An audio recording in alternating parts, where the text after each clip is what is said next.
ne démarre jamais sans le Saint-Esprit.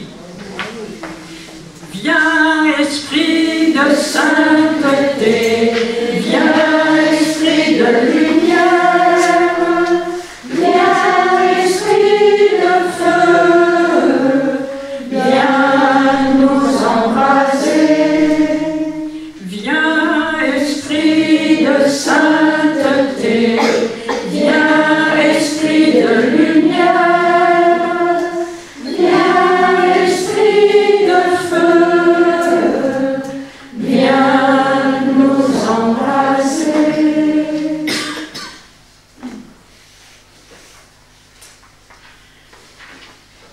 Le titre, vous l'avez sur les feuilles, appelés à devenir des pèlerins d'espérance.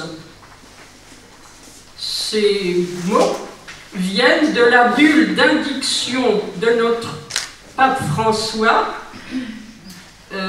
pour l'année jubilaire. Étant donné que le pape François est parti et qu'il est chez le bon Dieu, je reçois cette invitation comme un testament de François. Ça m'impressionne maintenant. Tant qu'il était vivant, bon, ben, c'est le pape qui nous demande d'être pèlerin d'espérance. Maintenant, c'est comme, je le reçois avec plus de gravité, mesurant combien le pape François a visé juste en nous proposant une année jubilaire d'espérance. Notre monde a tellement besoin d'espérance. Et donc, pèlerin d'espérance, ce sont des mots qu'on trouve dans la bulle d'indiction. Je ne sais pas si vous l'avez lu en entier. Ah, elle est dans... Oui, elle est dans mon sac. Elle a été éditée en petits livres, mais vous pouvez aussi la trouver sur Internet. Elle l'a tirée. Il n'est jamais trop tard. Oui, la bulle d'indiction, c'est le plus petit. Oui, une communauté, vous voyez, c'est intéressant, hein, à deux. Oui. Voilà, merci. Voilà, pape François. Et alors, il a intitulé la bulle d'indiction « L'espérance ne déçoit pas ». Nous allons voir ces mots dans Romains chapitre 5. Alors, je précise, mais je pense que dans l'Assemblée, tout le monde sait que indiction n'a rien à voir avec addiction. Ben oui, parce que des gens ont dit, qu'est-ce que c'est une bulle d'addiction? Alors, ils voyaient une bulle de savon, là. Non, la bulle, c'est la lettre papale, et indiction vient du verbe indicere, qui veut dire publier. Alors, c'était déjà au mois de mai que le pape François avait publié cette bulle, et l'année jubilaire a commencé en décembre, et elle n'est pas finie. De toute manière, l'espérance, c'est pour tous les jours. J'ai envie de vous proposer un 2-2, pas un 6-6, pas 6 minutes à 6, mais 2 minutes à 2, et vous dire qu'est-ce que j'espère. Est-ce que j'espère et qu'est-ce que j'espère? Allez-y, vous avez 2 minutes. Alors si vous êtes 3, c'est pas grave.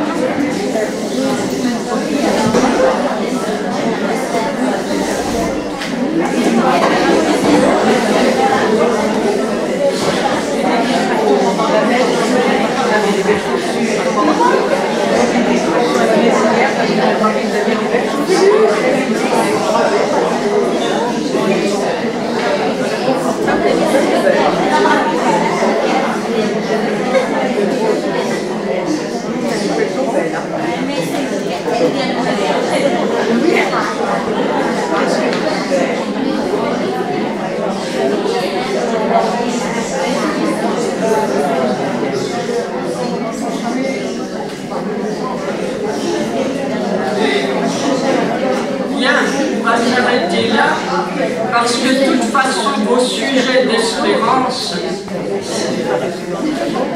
Alors, dans le titre que vous avez là, chaque mot important. C'est un appel, appelé à devenir des pèlerins d'espérance. Et si je reviens au mot latin, je peux dire c'est par vocation. Appelé, vocaré. Notre vocation est d'être pèlerin d'espérance. Alors moi j'ai préféré le verbe devenir, parce que je me dis que c'est jamais fini. Donc par vocation, oui, nous sommes appelés à devenir des pèlerins d'espérance. Alors je vais faire une première partie, l'espérance c'est quoi? Et puis la deuxième partie, page 3 et 4, la deuxième feuille, pèlerin d'espérance, pourquoi pèlerin? Mais d'abord, l'espérance, c'est quoi? Alors, j'ai ouvert le dictionnaire, le petit Robert. J'aime bien parce qu'il y a des citations littéraires. Et en ouvrant le dictionnaire, la première référence littéraire est de Chamfort. Et voilà ce qu'il dit. L'espérance n'est qu'un charlatan qui nous trompe sans cesse. Et pour moi, le bonheur n'a commencé que lorsque je l'ai eu perdu. Un charlatan, en vietnamien, Joseph Marie, c'est quoi?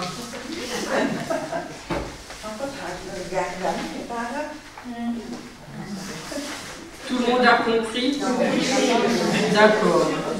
Alors, en lisant cette chose, j'ai été voir qui est Chamfort. Donc j'ouvre le dictionnaire à Chamfort et j'ai appris que ce moraliste du XVIIIe siècle s'était suicidé. À mon avis, c'est tout ce qu'il pouvait faire, puisque pour lui, l'espérance, le bonheur n'a commencé que lorsqu'il a eu perdu l'espérance. Oui, l'espérance, c'est quoi? Eh bien, le pape François nous propose d'aller voir Romains, chapitre 5, et versets 1, 2, puis 5, puis 10. Je lis. Nous, qui sommes devenus justes par la foi, nous voici en paix avec Dieu par notre Seigneur Jésus-Christ. Lui qui nous a donné par la foi l'accès à cette grâce dans laquelle nous sommes établis. Et nous mettons notre fierté dans l'espérance d'avoir part à la gloire de Dieu. Et l'espérance ne déçoit pas, puisque l'amour de Dieu a été répandu dans nos cœurs par l'Esprit Saint qui nous a été donné. En effet, si nous avons été réconciliés avec Dieu par la mort de son Fils, alors que nous étions ses ennemis, à plus forte raison, maintenant que nous sommes réconciliés, serons-nous sauvés en ayant part à sa vie. Alors Saint Paul, vous connaissez Saint Paul, hein, c'est costaud. Et on connaît tous les mots, et puis quand il faut redire, eh bien, on est incapable de redire tellement c'était dense, tellement c'est fort. Vous voyez, au milieu, hein, j'ai disposé exprès pour mettre au milieu « L'espérance ne déçoit pas », ce qui a donné le titre de la bulle d'indiction. L'espérance ne déçoit pas. Comment se fait-il qu'on puisse dire que l'espérance, on ne sera jamais déçu? Pensez aux pèlerins d'Emmaüs. Ils sont tout tristes, ils sont déçus. Déçus. Ah bon, leur dit Jésus, qu'est-ce qui s'est passé à Jérusalem? Ah ben, t'es bien le seul à pas savoir ce qui s'est passé. Oh, alors ça, c'est l'humour. Oui, vraiment, je trouve ça magnifique. Ah bon, qu'est-ce qui s'est passé? Eh bien, ce Jésus de Nazareth, nous espérions qu'il délivrerait notre peuple Eh bien ça, c'était pas une espérance, c'était un espoir. Et l'espoir est souvent déçu, mais pas l'espérance. Nos espoirs nous déçoivent, mais pas l'espérance chrétienne. Voyez, je reviendrai au texte de Romains, mais en dessous, j'ai noté cela. Nos espoirs peuvent être déçus, car ils sont le fruit de nos désirs, de nos projets, de nos ambitions. Il n'est pas évident qu'ils apportent la paix. Au contraire, ils peuvent même s'accompagner d'inquiétudes, de troubles, de crainte d'être déçus, de ne pas voir l'objet que l'on espère. On peut espérer avec des hauts et des bas, avec une certaine tension. On peut se sentir très dépendant de ceux et celles qui doivent être les acteurs de la réalisation de ce que l'on espère. Certes, on peut ressentir déjà de la joie à la pensée que notre espoir sera comblé, mais on n'ose pas s'y abandonner de peur d'être déçu. Ça, c'est l'espoir, c'est pas l'espérance. Et le moraliste du XVIIIe siècle parlait des espoirs, comme les pèlerins d'Emmaüs avaient l'espoir que Jésus délivre Israël des Romains, donc leur espoir a été déçu. J'ai mieux réalisé hier en priant pour cette journée, parce que chaque fois que je dois intervenir, j'ai des angoisses, forcément, c'est normal. Hein, quand vous devez faire quelque chose, vous aussi, vous connaissez. Et alors, je me disais, oui, mais s'il n'y a personne, bon, ben, s'il n'y a personne, ben, il n'y aura personne. Et puis si les sœurs, elles en ont ras-le-bol d'écouter, écouter une conférence, ça ne fait pas la fête, ça. Et puis je me disais des tas de trucs. Et donc, mon espoir que ça se passe bien, je le présentais au Seigneur. Et le Seigneur m'a dit, mais l'espoir, c'est pas de ça que tu parles. Tu vas parler de l'espérance. C'est pas la même chose. Oui, ton espoir peut être déçu. Tu aurais peut-être voulu qu'il y ait 100 et il n'y aura que 50. Mais ça, cet espoir-là, ça vient de toi. C'est tes désirs, c'est tes ambitions. Laisse tomber. Tu as l'espérance. Et alors, l'espérance de quoi? Eh bien, que apportant mes 5 pains et mes 2 poissons, c'est ça, hein, 5 pains, 2 poissons, eh bien, le Seigneur va multiplier. Et il suffit parfois d'une phrase, d'un mot, qui vienne toucher et qui bouleverse et qui transforme, parce que ça, c'est le travail de l'Esprit Saint. Donc, mon espoir ne sera pas déçu, parce que mon espoir, c'est de l'espérance que le Seigneur veut agir. Et que si le Seigneur nous rassemble, eh bien, c'est pas pour rien. C'est qu'il a une vue sur chacun, chacune. Et du coup, ça met dans la joie, et non plus dans l'inquiétude. Alors j'ai dit, Élisabeth, arrête de t'inquiéter, c'est l'œuvre du Seigneur, et ça donc, c'est mon espérance. Alors, l'espérance, c'est quoi? Je continue le texte, celui de François. L'espérance ne déçoit pas, car ce n'est pas quelque chose que nous attendons, c'est quelqu'un. Notre espérance chrétienne est orientée vers la venue du Christ, non pas son retour qui ferait croire qu'il nous a quittés, mais sa venue. Il est venu dans la faiblesse, il viendra dans la gloire. Oui, et c'est maintenant que c'est du pape François, ce qui est entre guillemets.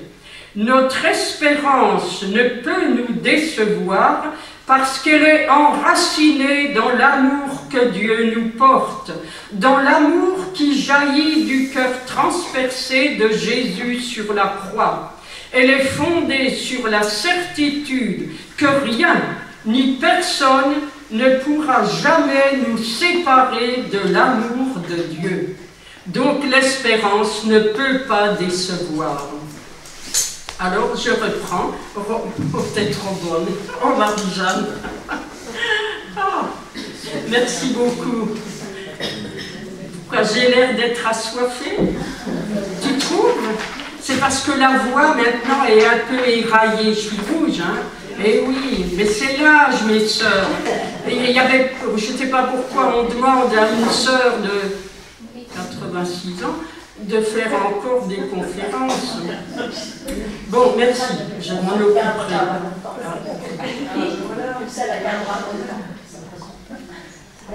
Eh bien, reprenons. Comment? Elle peut dire plus fort. J'ai dit que comme ça te garderait longtemps. Qu'est-ce qui va me garder longtemps? De continuer à faire des cœurs. C'est vrai, ça fait vivre, tu as raison. Merci. Donc, Romains chapitre 5. Nous qui sommes devenus justes par la foi, est-ce que vous vous sentez juste? Est-ce que vous vous dites juste? C'est embêtant. Et je n'aime pas cette traduction. C'est nous qui avons reçu notre justification. C'est le mot justification. Et la Bible liturgique a pensé que justification, on ne connaît pas, c'est pas un mot courant, ils ont mis juste. Vous voyez, à un procès, si vous êtes coupable, est-ce que le juge va pouvoir vous dire juste? Eh non, sinon il ment. Hein, si vous êtes coupable, vous pouvez avoir des circonstances atténuantes, mais de toute façon, vous ne serez pas juste. Il ne peut pas vous justifier car vous avez assassiné je ne sais qui. Donc, vous ne pouvez pas être justifié. Tandis que Jésus nous justifie. Nous, qui étions pécheurs, coupables, séparés de Dieu, ce que certains appellent le péché originel, ce que Paul appelle être ennemi, alors que nous étions ses ennemis, c'est-à-dire coupés de Dieu et pécheurs. Et il n'y a qu'à regarder notre monde pécheur, un monde de mensonges, Oui. Eh bien, Jésus nous rend justes, c'est-à-dire il nous justifie. Lui seul est capable de dire non, tu n'es plus coupable, tu es pardonné. Le Père t'a pardonné. Père, pardonne-leur, ils ne savent pas ce qu'ils font. Pardonne-leur. Et quand il nous pardonne, nous sommes justifiés. Et voyez, quand vous lisez Saint Paul, remplacez toujours le mot juste par justifié, justifié. Tandis que si vous lisez Matthieu, vous remplacez le mot juste par ajusté. Il y a des nuances entre Paul et Matthieu. Paul dit la justification, tandis que Matthieu dit la justice. Et la justice dans Matthieu, c'est l'ajustement à Dieu. Par sa mort sur la croix et sa résurrection, Jésus nous a rendus justes, nous a justifiés, dit saint Paul, c'est notre justification. Et Matthieu dit, eh bien, maintenant c'est la justice de Dieu, nous sommes ajustés, la justesse, si vous voulez.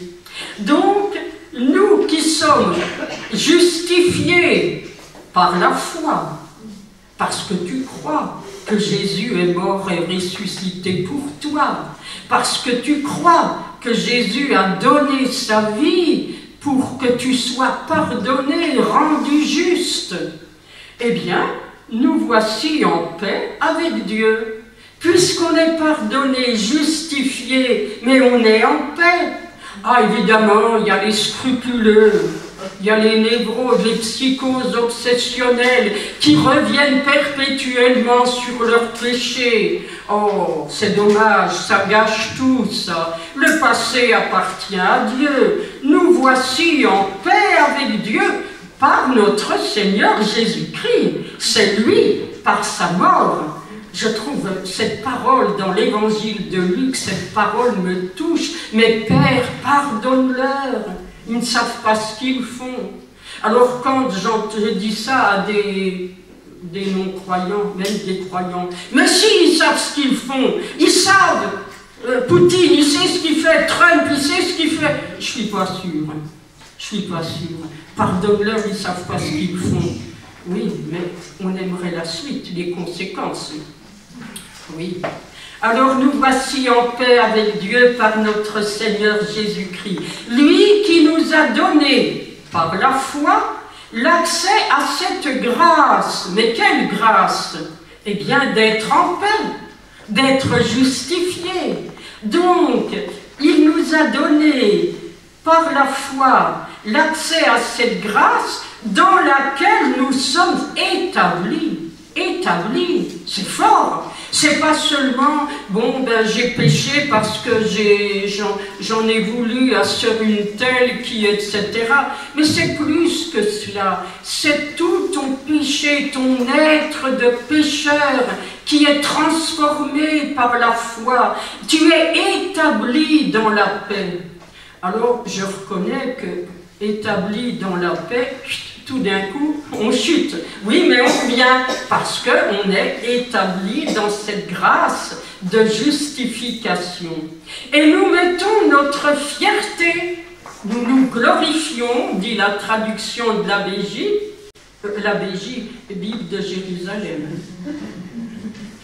Non, parce que quand je dis l'ABJ dans notre congrégation, oui, Benoît Joseph, oui, nous mettons notre fierté, nous nous glorifions dans quoi? Dans l'espérance d'avoir part à la gloire de Dieu. Est-ce que c'est ça que vous vous êtes dit dans le 2 minutes à 2, là? Quelle est mon espérance? D'avoir part à la gloire de Dieu? Je ne suis pas sûre. Non, non. On ne commence pas comme ça. À la fin, dans 1 heure, vous direz ça, mais pas au point de départ. Notre espérance d'avoir part à la gloire de Dieu. Oui, mais la gloire, c'est quoi? Avoir part à la gloire de Dieu, ça ne nous dit rien. Parce que la gloire, pour bien des amis qui ne fréquentent pas trop la Bible, la gloire, c'est pas bon, parce qu'ils pensent à la gloire des grands, des puissants, des riches. Ouais, mais ça, c'est de la gloriole. Non, la gloire. Alors, vous le savez probablement, vous qui êtes bibliste, ça veut dire en hébreu le poids. Hein? Kavod, K-A-V-D. K-A-V-O-D, kavod, c'est le poids. Mais pourquoi on traduit le poids par la gloire? Eh bien, quelqu'un qui a du poids, je ne parle pas des kilos, quelqu'un qui a du poids, c'est quelqu'un sur qui on compte, avec qui on compte, c'est quelqu'un qui a un poids de présence. Par sa présence, telle personne, tout de suite, elle fait du bien. Telle personne, elle a du poids dans un groupe parce qu'elle écoute, parce qu'elle est paisible, parce que, oui, ça a du poids. Hein? Et donc, on peut dire que la gloire, c'est le poids de la présence. Mais présent, comment Dieu est-il présent? Eh bien, sa gloire, ce sera la manifestation de sa présence. Sœur Jeanne d'Arc traduit l'épiphanie de la présence. Hein, ça, c'est la gloire. C'est-à-dire que pour l'instant, la gloire de Dieu, elle m'échappe. Quand j'ai l'hostie dans la main, c'est sa présence. C'est ça ta gloire, Seigneur? Oui, il faut la foi. J'aimerais bien, Seigneur, que cette présence à laquelle je crois, tu puisses la manifester. Par exemple, en touchant mon cœur, en me transformant. Oui, là, c'est une présence qui a du poids. J'en vois la manifestation. Alors, notre espérance est d'avoir part à ce poids de présence de Dieu, à cette manifestation d'amour, car Dieu est amour, et donc avoir l'espérance d'avoir part à la gloire de Dieu, c'est-à-dire que cette présence d'amour qui sera manifestée à la fin des temps d'une manière plénière, j'y participerai. Nous y participerons.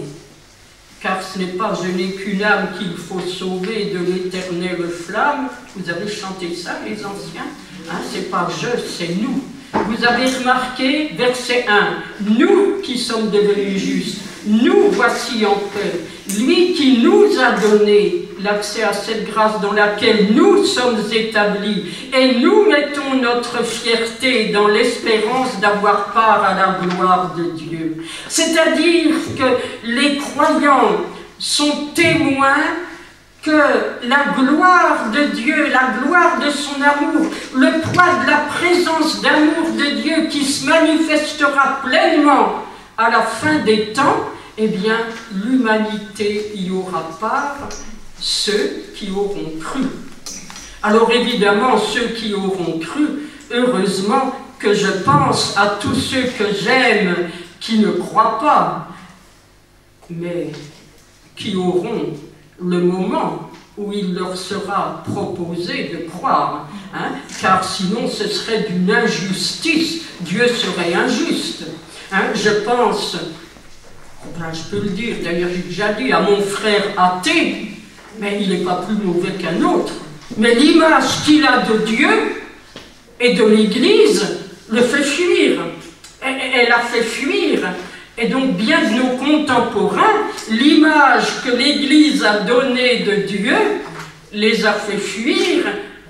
Et puis, il y a un certain orgueil de certains, ça, je ne peux pas juger. Mais je pense qu'au moment du passage, c'est François-Xavier Durveil qui m'a beaucoup aidé dans cette vision. Au moment du passage, il n'y a qu'un passeur.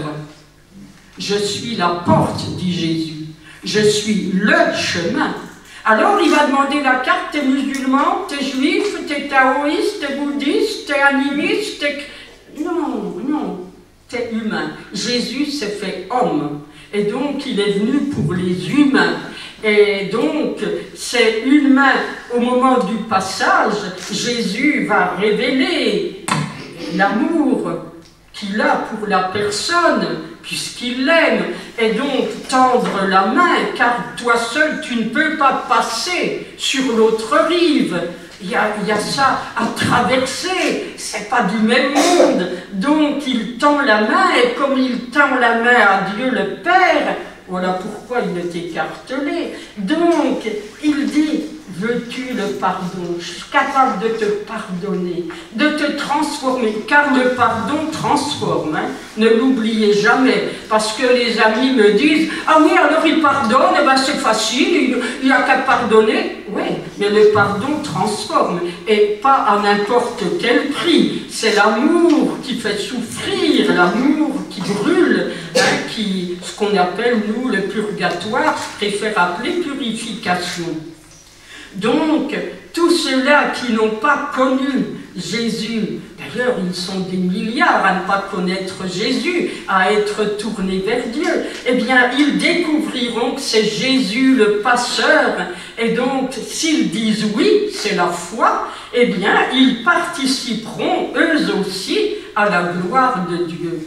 Donc l'espérance d'avoir part à la gloire de Dieu, c'est pour moi, c'est pour nous qui croyons, et c'est pour tous. Je ne dis pas que tout le monde ira au paradis, hein. Ça on l'a chanté, mais ça je n'en sais rien. Je dis simplement que Jésus est mort et ressuscité pour tous.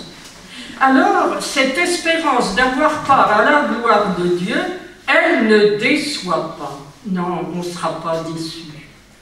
Alors des fois, je m'imagine la vie éternelle. Oh, ça me fait peur, j'ai le vertige. Je me dis, mais c'est pas possible que ça dure toujours, toujours, toujours. Oui, mais attends, c'est pas cette vie-là qui dure toujours. Parce que si cette vie-là qui dure toujours, non, merci Seigneur. Hein? Non, non, c'est autre chose. Alors l'espérance ne déçoit pas, puisque l'amour de Dieu a été répandu dans nos cœurs par l'Esprit Saint qui nous a été donné. puisque l'amour de Dieu est dans mon cœur. Donc je reçois cet amour qui m'aime et du coup je donne cet amour, c'est un échange, c'est l'Esprit Saint, eh bien il ne peut pas décevoir. L'Esprit Saint ne peut pas nous décevoir, il est l'amour. Alors méfiez-vous mes sœurs qui avez lu, je m'adresse aux sœurs là, qui avaient lu le trait d'union, à la page, je ne sais plus combien, 135, la petite sœur Marie Hervé, elle dit que le Père, que l'Esprit Saint est né de l'amour du Père et du Fils. J'ai demandé à Joseph Marie de vérifier si en vietnamien c'est le verbe naître. Parce que l'Esprit Saint n'est pas né de l'amour du Père et du Fils. S'il était né de l'amour du Père et du Fils, c'est qu'il n'existait pas avant, et puis que tout d'un coup, il existe. Non, le Saint-Esprit est l'amour du Père et du Fils. Oui, il est l'amour. Et ainsi, dans cette espérance, vous avez le travail des trois. Dieu, le Seigneur Jésus-Christ et l'Esprit Saint. Vous avez là tout le travail de la Trinité qui met en nous cette espérance.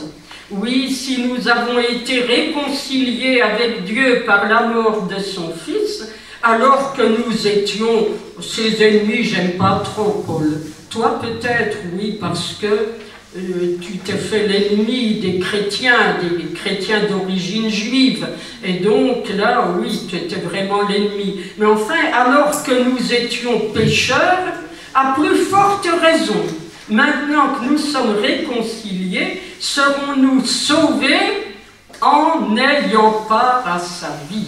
J'ai mis en caractère gras, ayant part à sa vie, comme j'avais mis d'avoir part à la gloire de Dieu. Ainsi, je peux remplacer l'espérance d'avoir part à la vie de Dieu. Eh bien, c'est commencé pour nous qui y croyons. Voilà. C'est pour ça qu'on dit que la vie éternelle est commencée pour nous. Je préfère dire vie nouvelle et éternelle.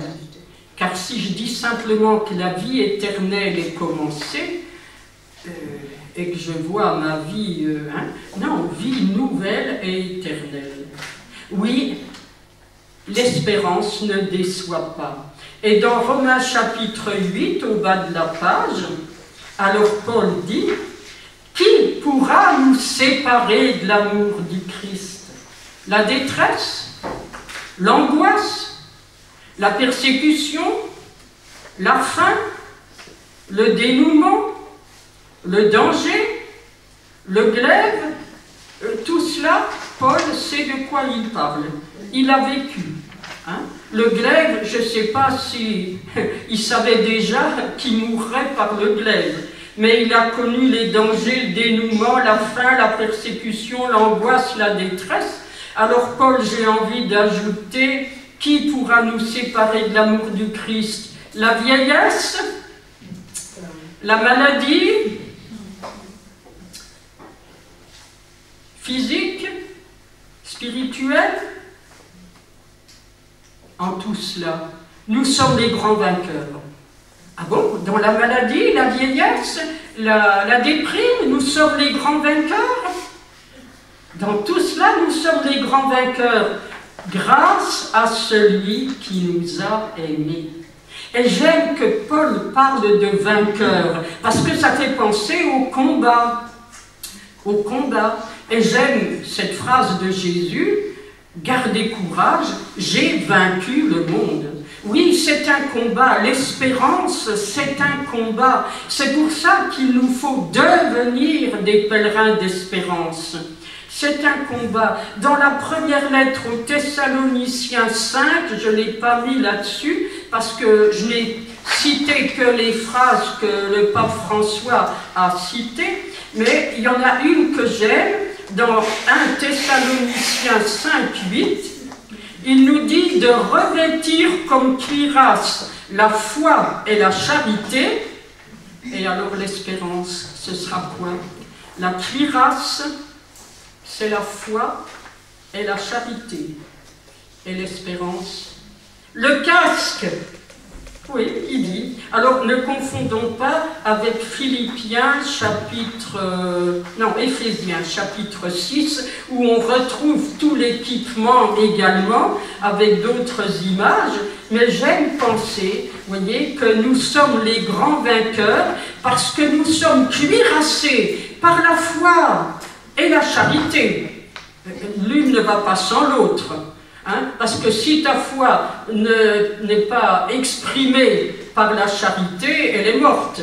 Mais si ta charité ne s'enracine pas dans la foi, c'est de l'altruisme. Hein. Donc, notre cuirasse, c'est la foi et la charité, et le casque, c'est l'espérance. Le casque, vous savez, c'est ce qu'on doit mettre quand on va en moto, en vélo, et pourquoi en trottinette, comment ça, squat, je ne sais plus quoi là. Oui. Et donc pourquoi? Parce que la tête c'est fragile. Oui, notre tête au plan spirituel est fragile.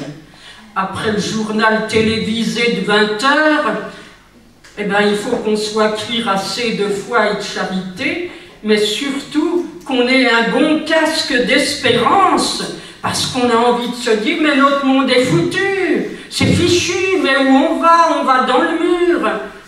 Le casque de l'espérance. Et oui, j'en ai la certitude, dit Paul, j'en suis au verset 38 de Romains 8. J'en ai la certitude, ni la mort, ni la vie, ni les anges, ni les principautés célestes, ni le présent, ni l'avenir, j'ajoute, ni le passé. Parce qu'il y en a qui ruminent tellement leur passé que ça pourrait les éloigner. Ni les puissances, ni les hauteurs, ni les abîmes, ni aucune autre créature, ni le diable, ni le Satan, ni tout cela, rien ne pourra nous séparer de l'amour de Dieu qui est dans le Christ Jésus, notre Seigneur. Et comme cet amour est répandu dans nos cœurs, eh bien, on peut partir au combat avec le casque de l'espérance.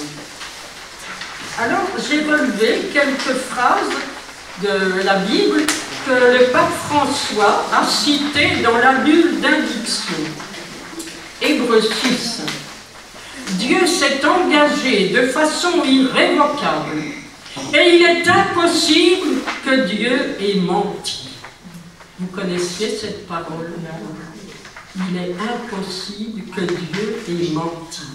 Ça, retenez-la par cœur pour la dire.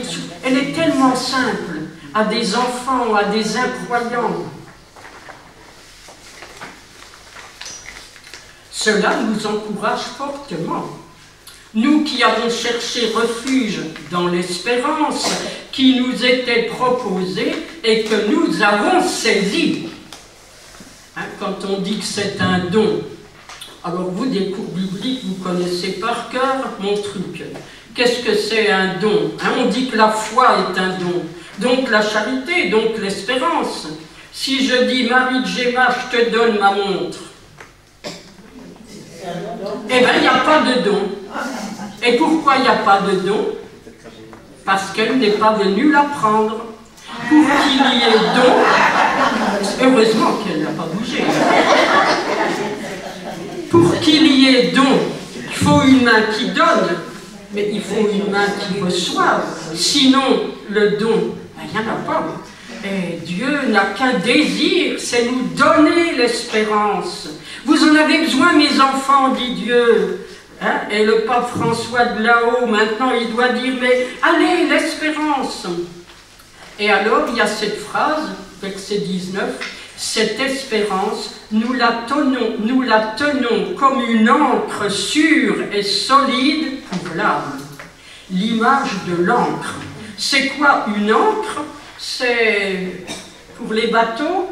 Il y en a une là? Ah ben voilà, c'est ça l'encre.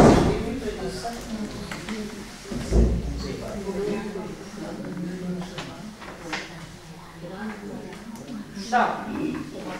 Alors, bien sûr, quand les marins, les je sais pas quoi, les pêcheurs, les marins, enfin ceux qui ont un bateau, ils mettent l'encre, il n'y a pas la croix au bout. Hein. Non. L'ancre, c'est pour amarrer, pour que ça tienne, que le bateau ne soit pas emporté par le vent. Eh bien, notre espérance, elle est cette ancre. Nous sommes tellement sûrs que nous aurons part, que nous avons déjà part à la vie de Dieu, au poids de sa gloire, hein, eh bien que ça nous enracine. Voilà une ancre. Dans la première de Pierre, soyez prêts à tout moment à présenter une défense devant quiconque vous demande à rendre raison de l'espérance qui est en vous. Eh bien, ça, j'avoue que c'est pas facile. Tout dépend de la personne qui est en face de nous. Hein, parce que, entre chrétiens, hein, comment ça se fait que tu y crois tellement, que tu espères? Bon, ben, je peux dire, mais je suis aimé, donc j'ai confiance, je peux m'avancer, je peux continuer, me relever. Mais avec d'autres, c'est plus difficile. Ils ont une telle idée de Dieu, une telle image, oui, et ils nous demandent, Pierre, d'être prêts à rendre raison de l'espérance. Alors, Romains 12 a sa gêne. Ayez la joie de l'espérance, tenez bon dans l'épreuve, soyez assidus à la prière. La joie de l'espérance. Eh bien, je l'ai mesuré hier.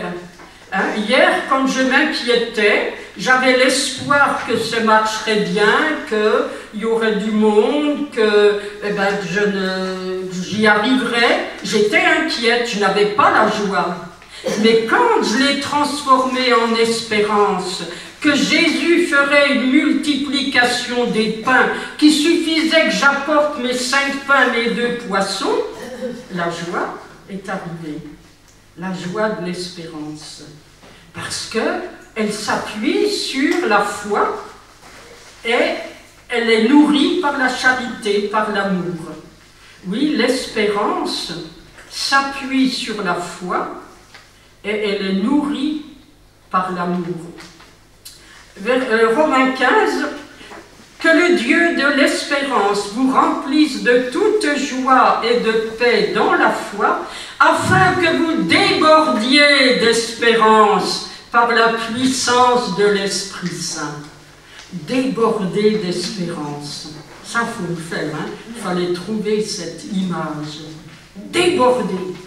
Il y en a plus que... Hein? Oui. Et ça, c'est le travail de l'Esprit. Hein?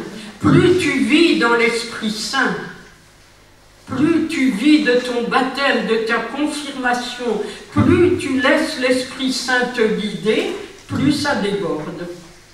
Et puis Romains 6, le salaire du péché, c'est la mort, mais le don gratuit de Dieu, c'est la vie éternelle dans le Christ Jésus, notre Seigneur.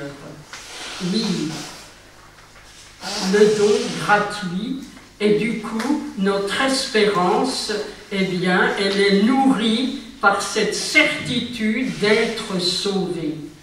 Je me souviens avoir parlé à quelqu'un qui va à la messe tous les jours, très pieux, et je lui disais que j'étais sûre d'être sauvé. Ah bon? Oh, c'est comme si j'avais dit un blasphème. Mais je lui dis, attends, je suis sûre, à cause de la miséricorde de Dieu, sinon ce ne serait pas possible. Si par moi-même c'est impossible. Mais cette certitude qui me donne l'espérance d'être sauvé, ah oui, mais il y a le jugement. Le pape a quelques lignes intéressantes dans la bulle d'indiction sur le jugement. Mais le jugement, quel est ton juge? C'est ton sauveur. Ton juge, c'est ton sauveur. N'hésitez pas à dire des phrases aussi simples autour de vous à des gens qui sont paumés, qui ont peur, des personnes âgées scrupuleuses. Mais ton juge, c'est ton sauveur. Et puis alors une phrase que j'aime beaucoup, beaucoup. En enfer, il n'y a que des volontaires. Vous connaissiez l'expression? Elle est du père Allez, le Suisse, là, qui est venu nous faire des retraites. Comment? Bon, peu importe. En enfer, il y a des volontaires. Et bien sûr, ce n'est pas Dieu qui envoie en enfer. C'est toi qui refuses l'amour. Et le Père Miseré. Le Père Miseré, merci. En enfer, il y a que des volontaires du Père Miseré. Oui, c'est toi qui refuses, parce qu'au moment du passage, il te sera donné cette main tendue à toi de la prendre. Et donc, j'aime cette manière de parler. Oui, attends, je pensais à quelque chose et ça m'échappe. Oui, enfin peu importe. Et le petit garçon? Comment? Le petit garçon que le pape avait pris sur ses genoux et qui pleurait. Le petit garçon que le pape avait pris sur ses genoux et qui pleurait. Son papa était mort et il se disait athée. Son papa était mort et il se disait athée. Alors le petit garçon pleurait parce qu'il avait peur que son papa soit en enfer. Le petit garçon pleurait parce qu'il avait peur que son papa soit en enfer. Mais il avait encore, je crois, 3 ou 4 frères et sœurs qui étaient baptisés. Il était baptisé, le petit garçon. Le petit garçon était baptisé. Et tous les enfants. Et les petits frères et sœurs. Alors le pape a dit, c'est pas possible, un papa qui fait baptiser tous ses enfants, il va droit au paradis. Un papa qui fait baptiser tous ses enfants va droit au paradis. C'est très beau. Et alors je précise, dans Matthieu chapitre 25, venez les bénis de mon Père, hein, parce que j'avais faim, vous m'avez donné à manger, venez les bénis de mon Père dans le royaume préparé pour vous depuis toute éternité, depuis la fondation. Mais surtout, l'autre phrase est mal traduite, allez loin de moi, maudit, dans le feu éternel préparé pour qui? Pour le démon et ses anges, pas pour les humains. Vous irez voir Matthieu 25, verset, vous verrez vous-même. Hein? Donc, allez loin de moi et alors maudit. C'est ça qui est mal traduit. C'est une forme pronominale. En français, la forme pronominale, je me lave, je me coiffe, je me... Quoi donc? Je me brosse les dents, je me... Hein? Donc, c'est une forme pronominale, allez loin de moi, vous qui vous êtes maudits. On devrait traduire comme ça, mais aucune traduction. Hein? Vous qui vous êtes maudits. Et pourquoi vous vous êtes maudits? Mais vous vous êtes coupé de l'humain, vous n'avez même pas pu donner à manger, donner à boire, donner... Hein? Vous n'étiez plus humain. Oui. Et donc, le feu éternel n'est pas préparé pour les humains, il est préparé pour le diable et ses anges. Eh bien, si vous n'êtes pas humain, puisque le royaume, il est préparé pour les humains, eh bien, c'est vous qui allez. Voilà. Alors, je termine cette page 2 avec Éphésiens 1. Que le Dieu de notre Seigneur Jésus-Christ, le Père dans sa gloire, vous donne un esprit de sagesse qui vous le révèle et vous le fasse vraiment connaître, qu'il ouvre à sa lumière les yeux de votre cœur pour que vous sachiez quelle espérance vous ouvre son appel. La gloire sans prix de l'héritage que vous partagez avec les fidèles et quelle puissance incomparable il déploie pour nous les croyants. Et le pape a cette belle phrase, nous avons la certitude que... Oh tiens, on va la lire ensemble. Nous avons la certitude que l'histoire de l'humanité et celle de chacun ne se dirigera pas vers une impasse ou un avenir obscur, mais qu'elle s'oriente vers la rencontre avec le Seigneur de gloire dans la vie éternelle. Vivons dans l'attente de son retour, dans l'espérance de vivre pour toujours en lui. Ah bon? Dans l'attente? Vivre dans l'attente? Rappelez-vous le Père Duval. Comment c'était?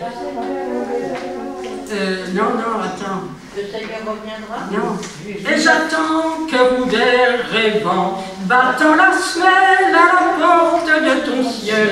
Je crois qu'un beau jour ton amour l'ouvrira. Et le couplet suivant. Mais voici que Jésus m'a surpris. Que fais-tu là, mon ami, à m'attendre, mon ami? Ton ciel, tu le feras sur terre avec tes bras. Alors avec tes bras, au lieu de retrousser les manches, moi je vois les bras tendus. Ça dépend. Ça veut dire que l'attente n'est pas une attente qui me déconnecte de la vie, au contraire, au contraire. Et parce que je suis pèlerin d'espérance, eh bien, mon attente de cette rencontre avec le Christ ne me déconnecte pas. Alors, je prends la page 3, là je vais aller plus vite, oui, j'ai 5 minutes. Pèlerin d'espérance. Nous cheminons dans la foi, non dans la claire vision. Notre vie est un pèlerinage. Et la question que je me suis posée, quelle différence entre un nomade et un pèlerin? Alors, j'ai relevé dans Genèse Abraham qui est un nomade. Il lui a dit, quitte ton pays, ta parenté, la maison de ton père, et va vers le pays que je te montrerai. Abraham s'en alla comme le Seigneur le lui avait dit. Abraham et Lot se mirent en route pour Canaan. Ils arrivèrent dans ce pays. Abraham traversa le pays jusqu'au lieu nommé Sichem. Le Seigneur apparut à Abraham et dit, à ta descendance je donnerai ce pays. Et là, Abraham bâtit un autel au Seigneur qui lui était apparu. Puis, de campement en campement, Abraham s'en alla vers le Néguev. Il y eut une famine dans le pays, et Abraham descendit en Égypte pour y séjourner. Abraham remonta d'Égypte vers le Néguev. D'étape en étape, Abraham alla du Néguev jusqu'à Béthel, jusqu'au lieu où il avait planté sa tente auparavant, entre Béthel et Haï. En ce lieu où naguère il avait fait un autel, en ce lieu même il invoqua le nom du Seigneur. Abraham dit à Lot, si tu vas à gauche, j'irai à droite, et si tu vas à droite, j'irai à gauche. Abraham habita dans le pays de Canaan. Le Seigneur dit à Abraham, lève les yeux et regarde, tout le pays que tu vois, je te le donnerai. Parcours le pays en long et en large, c'est à toi que je le donnerai. Abraham déplaça son campement et alla s'établir aux chênes de Mambré, près d'Hébron, et là il bâtit un autel au Seigneur. Ah, dis donc, quelle vie de nomade! Il n'arrête pas, il va, il avance, il repart, et puis...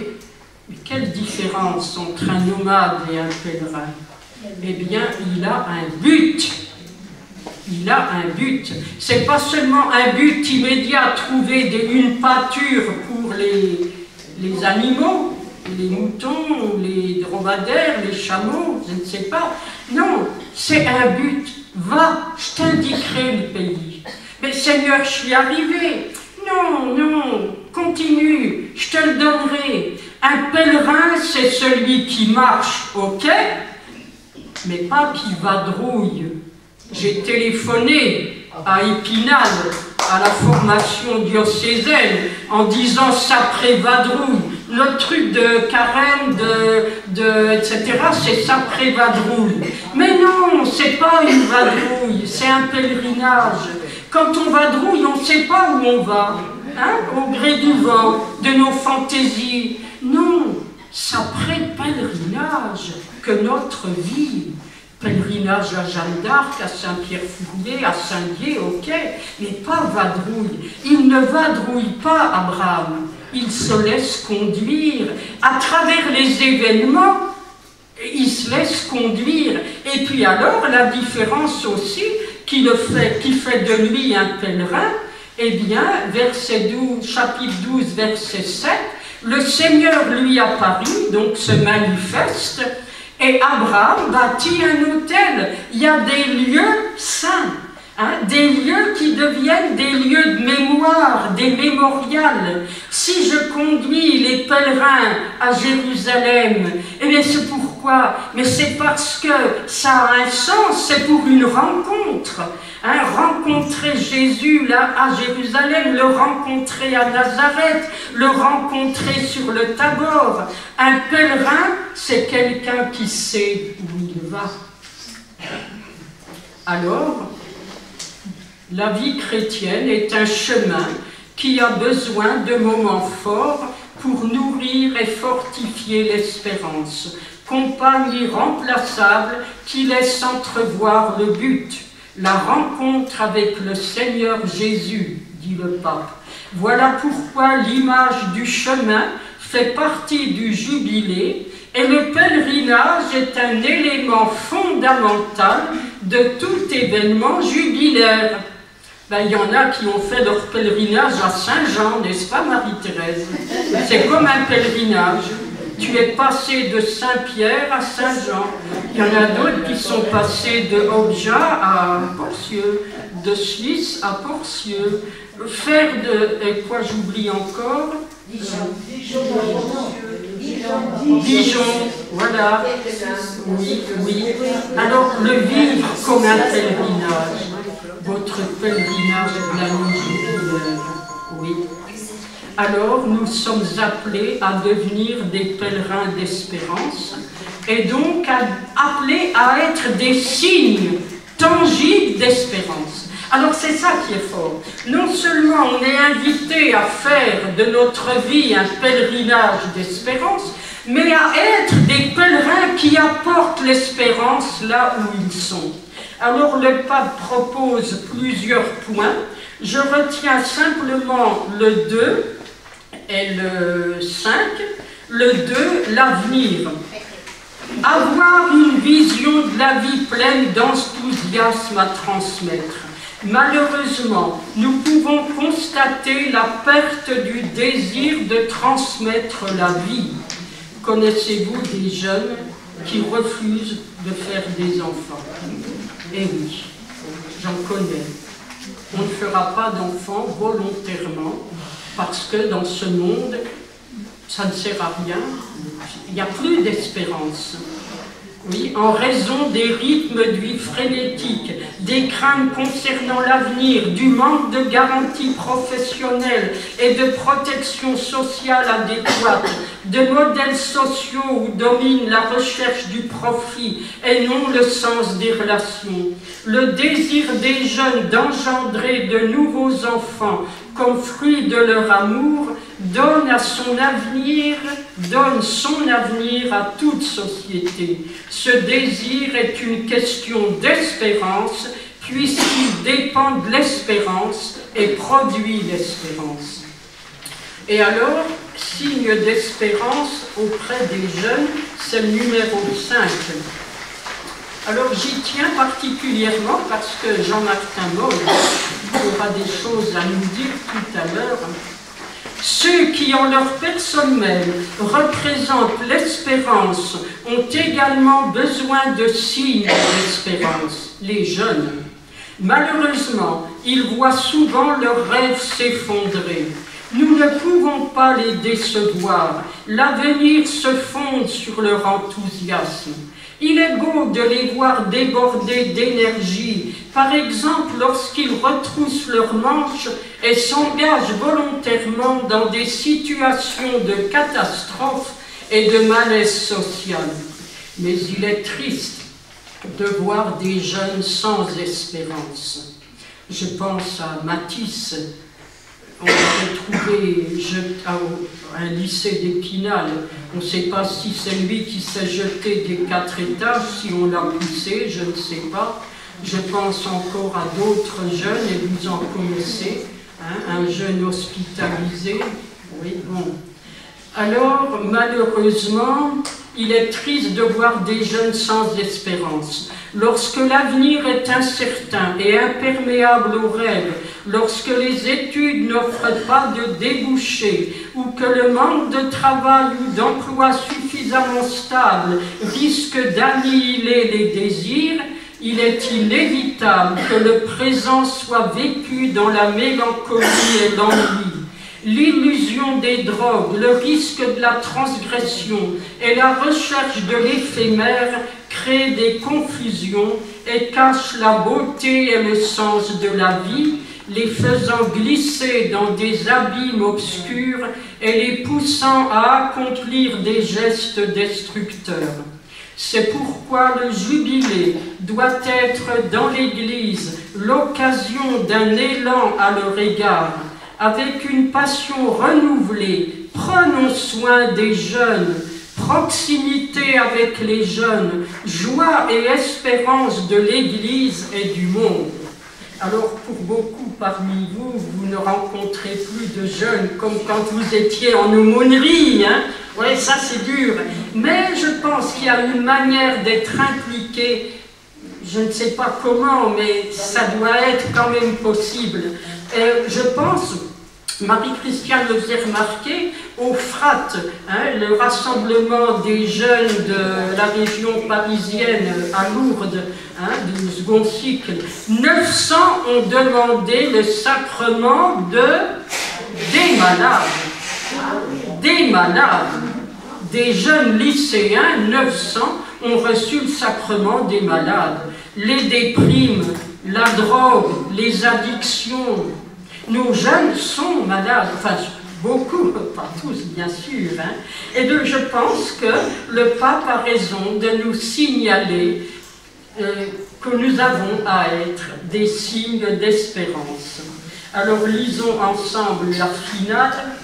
Que notre témoignage de foi, dit le pape, soit dans le monde un ferment d'espérance authentique, une annonce des cieux nouveaux et de la terre nouvelle, où nous habiterons dans la justice et la concorde entre les peuples, tendus vers l'accomplissement de la promesse du Seigneur. Puisse la force de l'espérance remplir notre présent dans l'attente confiante du retour du Seigneur Jésus-Christ, à qui reviennent la louange et la gloire, avec le Père et le Saint-Esprit,